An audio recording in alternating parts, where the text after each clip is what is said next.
akan memaparkan sebuah materi yang saya dapatkan dari PKG kemarin. Salah satunya adalah prinsip dasar latihan kebugaran jasmani.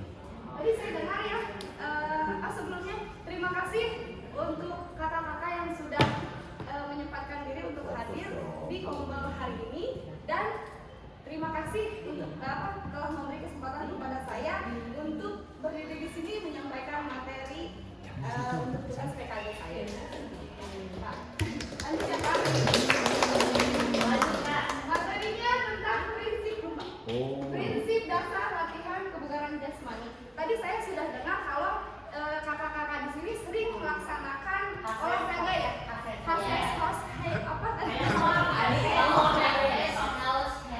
Apa itu hasil?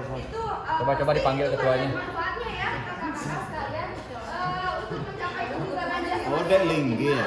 Ada beberapa prinsip dasar yang perlu diperhatikan dalam melakukan latihan, seperti prinsip overload, progression, specificity, regularity, dan individuality. Nah, saya nanti akan membahas kelima prinsip dasar ini. Nanti untuk penerapannya, kakak-kakak bisa memilih sendiri mana prinsip yang cocok untuk diterapkan terhadap tubuh kakak-kakak sekalian masing-masing, karena setiap individu berbeda ya. Yang pertama ada prinsip overload. Seperti apa sih prinsip overload ini? Ada yang pernah mendengar?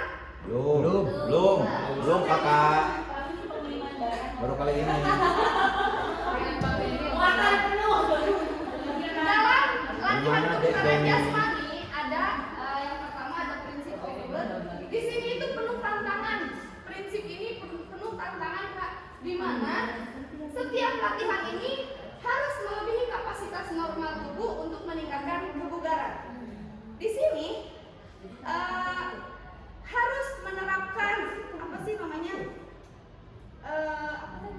Itu ya.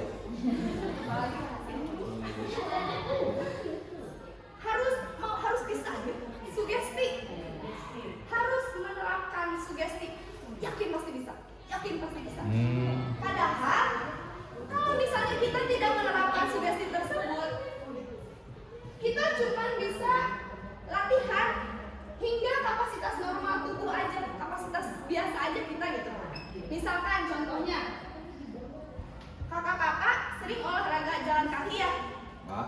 Biasanya 3 kilo, misalkan jauhnya 3 kilo.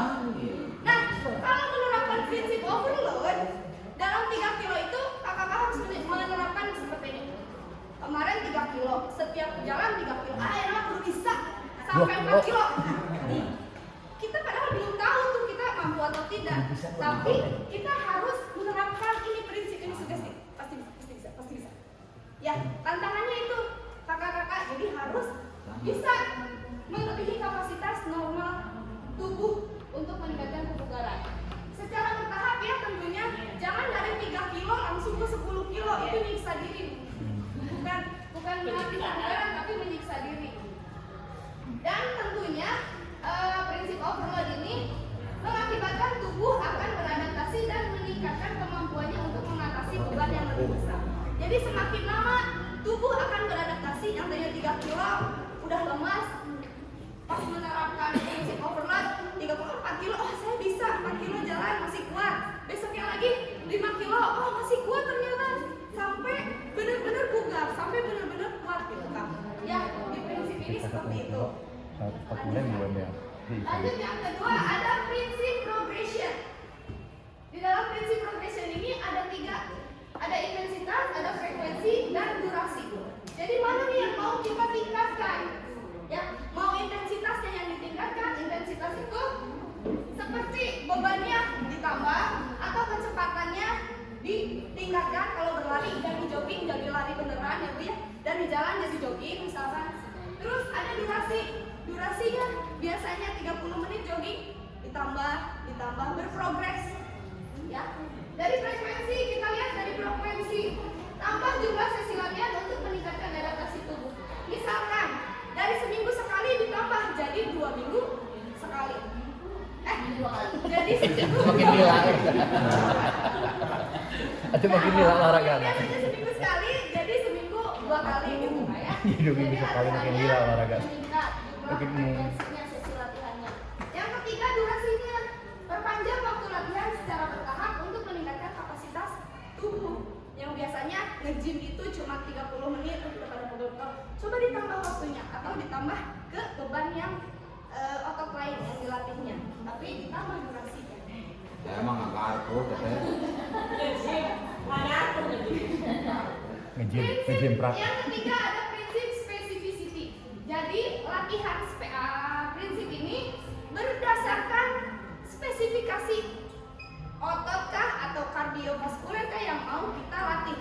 Misalkan yang pertama kita bahas dulu ya Bu. Latihan harus ditujukan untuk meningkatkan kemampuan atau fungsi tertentu. Fungsi tertentu ini ada misalkan kita mau memperkuat otot lengan. Berarti dengan cara apa? Apakah bisa dengan jogging? Tidak akan kuat. Tapi dengan cara apa?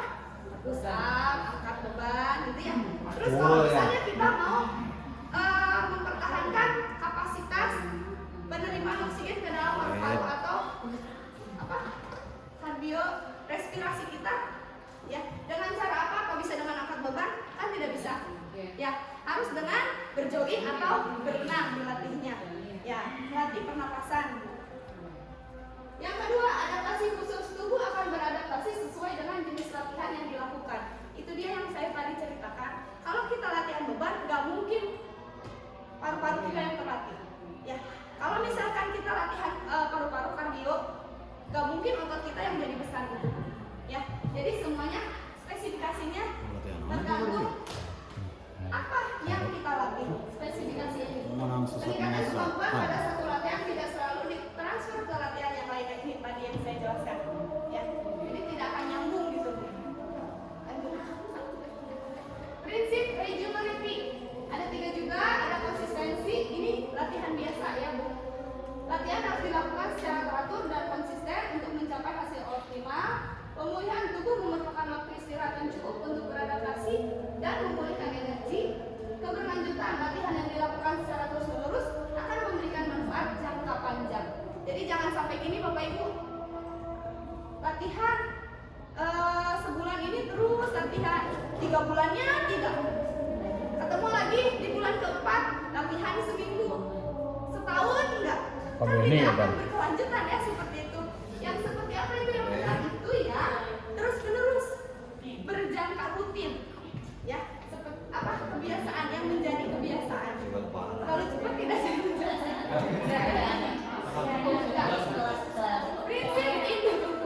Prinsip individuality. Nah, kalau ini prinsip individuality ini tergantung individunya. Kemampuan individu, setiap orang memiliki kemampuan dan tingkat kebugaran yang berbeda. Jangan disamakan Andi dengan Bu Neng. Kak Neng jago fisiknya, Kak Ani mah lemah. Apa yang cocok untuk latihan Kak Ani harus dibedakan dengan yang diberikan kepada Kak Neng. Itu apalagi misalkan perempuan dengan laki-laki, yang saya terima program latihannya harus berbeda dengan program latihan pemusisok. Gitu ya. Nah, ini prinsip individualitas ini. Selain kemampuan individu, faktor genetik, ada juga waktu pemulihan. Faktor genetik itu seperti ini. Ya kayak tadi saya jelaskan, perempuan dan laki-laki pasti beda kemampuan fisiknya. Waktu pemulihan, kebutuhan waktu pemulihan setiap orang berbeda-beda. Iya, ada yang setiap jogging, setelah selesai jogging, ada yang langsung bisa main basket, ada yang langsung bisa main futsal. Ada juga yang setelah jogging lagi capek. Ya, ada yang muntah. Jadi keadaan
digunakan.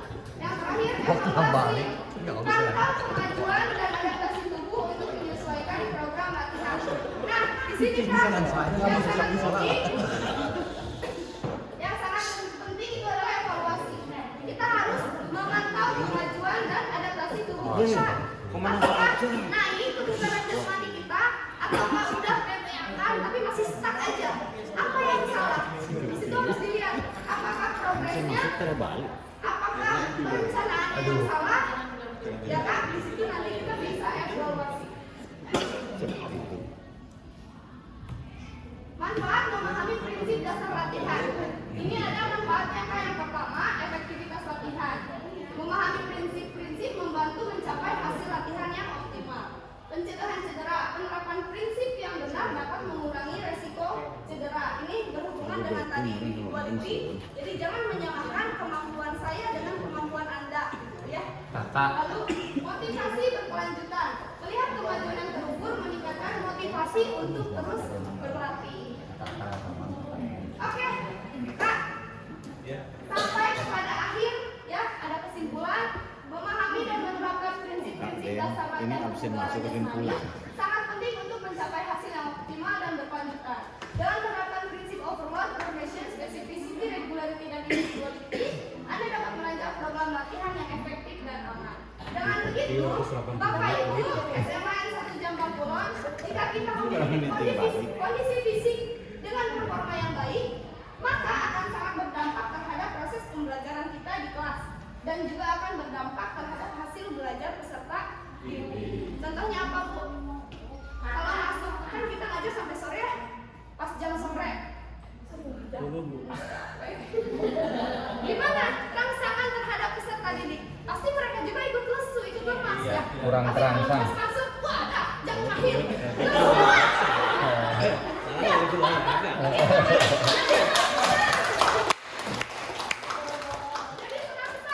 Ya, betul kurang terangsang kok.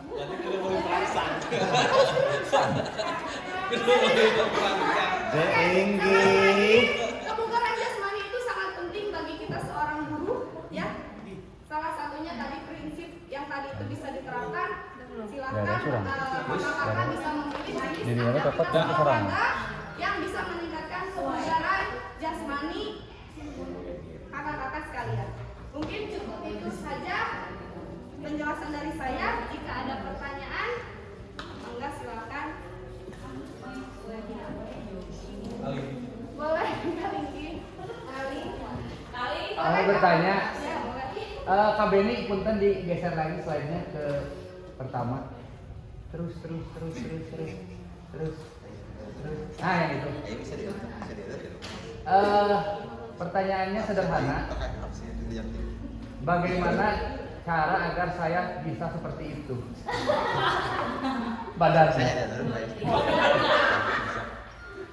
Terima kasih.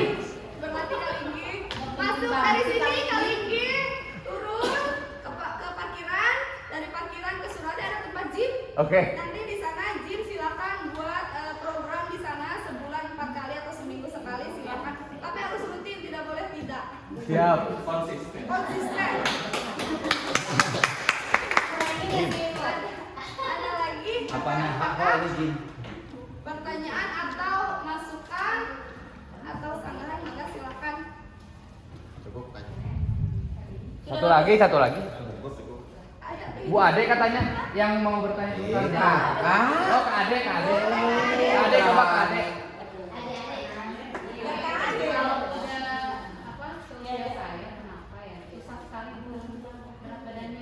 Makan ibu mah. Ini juga ada saran atau tips yang bisa diberikan? ada sih kan ada ekstrim. Bagaimana caranya? Padahal segala cara sudah Bukan. dilakukan. Aduh. Bukan Jangan. saya segala cara, tapi mungkin menurut Kak Ani mungkin belum gitu. Seperti saya sudah mencoba pintar-pintar, tapi ketika kena sudah kambuh, saya harus mulai lagi gitu. Saya sudah coba tidak sarapan karbohidrat, kemudian saya juga iri dengan jalan gitu ya, ekspor stuck aja begitu ya, kadang turunnya cuma 2 kilo gitu. Naik 4 kilo. takut naik. Kita sharing ya kak ya. Saya belum tahu ini benar sesuai kajian ilmiah atau tidak. Hanya yang saya tahu adalah ketika Punten sebelumnya kalau kakak pakai pengganti ini hormon nggak? Enggak, tidak pakai hormon PKB kalau nggak? Iya, tidak. Oh, berarti itu ada hal yang lain ya Pak, misalkan faktor genetik bisa. Dilihat dulu tuh orang tua kakak seperti apa postur tubuhnya, kalau misalkan hampir sama berarti itu faktor genetiknya seperti itu. Kayak saya Pak, saya dari sana yang kecil karena orang tua saya, ayah saya kecil, maksudnya ayah saya kurus gitu Kak. Terus di samping itu Kak, ada beberapa sugesti ya yang ini mah saya dapat dari dosen saya dulu. Ketika kamu pengen badan kamu seperti itu, kamu pakai sugesti kamu. Jangan pikirin yang negatifnya. Jangan pikirin yang tidak kamu mau, tapi pikirin sugesti tanamkan yang kamu mau. Misalkan, makan apa juga saya nggak kurus. Karena sugesti itu bisa membantu. Iya gini. Sugesti itu bisa membantu. Kalau kita lagi lapar, tapi kita pakaiin sugesti itu, jadi nggak nafsu jadinya gitu. Sugestinya maku. Jadi makin nafsu ya tadi. Jadi makin nafsu. Kalau saya gitu, dan ada beberapa yang katanya makannya perlahan aja, jangan cepet-cepet karena kalau cepet akan lama di ininya jadi akan menjadi lemah katanya gitu. Kalau misalkan pelan-pelan sedikit-sedikit katanya gampang terurai oleh lemak katanya. Ada yang lambung ya. Ada yang seperti itu juga gitu kan. Pernah kedengar. Mungkin ditambah dengan olahraga yang membentuk tubuh, misalkan pilates atau coba nge-gym. Ini harus kuat jalan. Pilates atau nge-gym bisa apakah? Karena nge-gym itu bukan hanya membentuk otot tapi bisa juga membuang lemak, masanya aja yang kuat gitu tapi tidak menjadi besar. Biasanya otot cewek itu seperti itu. Udah sama intensitasnya dengan laki-laki, tapi kok nggak gede-gede kayak laki-laki? Mungkin masanya yang berubah, bukan nggak gede gitu, tapi berisi gitu. Orang kalau ping-ping nu gede teh. Bisa dengan cara jogging. Gede itu gede. Dengan teriak terus menerus. Kalau misalkan progresnya dilihat, saya udah 2 bulan ini lo jogging terus, jalan kaki terus, tapi belum turun-turun. Coba dari 2 bulan tambahin dulu Kak sampai 6 bulan atau 1 tahun. Terus yang berkelanjutan gitu, nanti bagaimana hasilnya? Sudah anniversary ya hasil tes? Betul. Sudah 1 tahun tapi masih lebar. Karena gini, dari sini udah dia naik SS, baru jalan, langsung makan. Jadi bukan cara olahraganya ya. Bukan. Ya, terima kasih untuk pertanyaannya Kakak. Nanti akan saya jadikan bahan pembelajaran untuk saya belajar lebih dalam lagi. Terima kasih. Ada lagi yang mau bertanya atau memberikan masukan? Cukup puas. Cukup Kak Ani. Terima kasih. Terima kasih untuk waktunya. Saya ucapkan terima kasih dan kesempatan yang diberikan ini saya sangat Mang. Ada banget ya. apresiasi sekali. Sih. Terima kasih.